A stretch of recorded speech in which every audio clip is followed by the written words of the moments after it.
গত এক বছরে ৪৭ বিজিবি তথা কুষ্টিয়া ব্যাটালিয়ন কর্তৃক বিভিন্ন অভিযানে ৫ জন স্বর্ণ চোরা কারবারি সহ প্রায় ৫.৩21 কেজি স্বর্ণ, ৭ জন আসামি সহ ৬টি বিদেশি পিস্তল, ৩টি সিঙ্গেল শুটার পিস্তল, 2টি সিঙ্গেল শটগান, 2টি দেশি পিস্তল, একটি দেশীয় পাইপগান, 9টি ম্যাগাজিন এবং 32 রাউন্ড গুলি উদ্ধার করেছে। এছাড়াও সর্বমোট 93 জন চোরা কারবারি সহ ৯,৩৭০ বোতল বিদেশি মদ, 64 লিটার দেশীয় মদ, 15,433 বোতল ফেন্সিডিল, 495 কেজি গাঁজা, 47,764 পিস ইয়াবা ট্যাবলেট, 26.43 কেজি হেরোইন, 1,50,836 পিস যৌন উত্তেজক ট্যাবলেট, 98 বোতল এলএসডি, 21.32 কেজি কোকেন এবং 4 কেজি ক্রিস্টাল মেথ আটক করতে সক্ষম হয়েছে। এই আটককৃত মাদক দ্রব্য এবং অন্যান্য উল্লেখযোগ্য চোরাচালানকৃত মালামালের মোট সিজার মূল্য দাঁড়িয়েছে প্রায়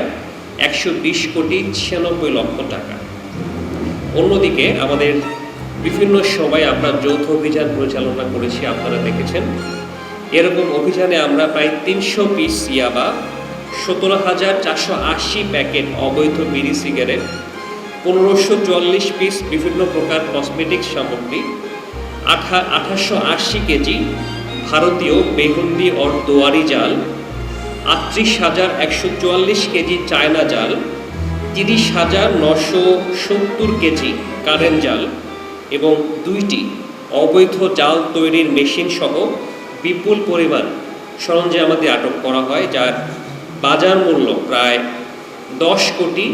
97 লক্ষ টাকা। আপনারা জানেন, সর্বশেষ ঈদুল আজহা উপলক্ষে সীমান্তের অঞ্চলে গরু কোরবানির উপর পরবর্তী যে চামড়া পাচারের যে বিষয়টি ছিল, সেটাকে প্রতিরোধে আমরা অ্যাক্টিভভাবে আপনাদেরকে নিয়ে কাজ করেছি, যার প্রেক্ষিতে আমরা কোনো ধরনের এই কোরবানির পরবর্তী সময়ে চামড়া পাচারের ঘটনা আমাদের কুষ্টিয়া ব্যাটালিয়নের সীমান্ত দিয়ে ঘটেনি। এছাড়াও গত 31 মে 2025 তারিখে ভারতের সীমান্তবর্তী বাহিনী ও সীমান্তরক্ষী বাহিনী বিএসএফ কর্তৃক অবৈধভাবে পুশিন করা 17 জন বাংলাদেশি, যারা ভারতে অবৈধভাবে ছিল, 17 জন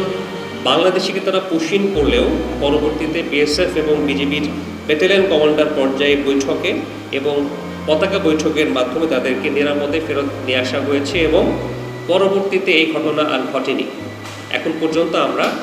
পুশিনের কোনো ঘটনা ফেস করছি না এবং আমরা সেভাবে যোগাযোগ রেখে চলেছি। যে কোনো বাংলাদেশি নাগরিক যারা ভারতে যদি থেকে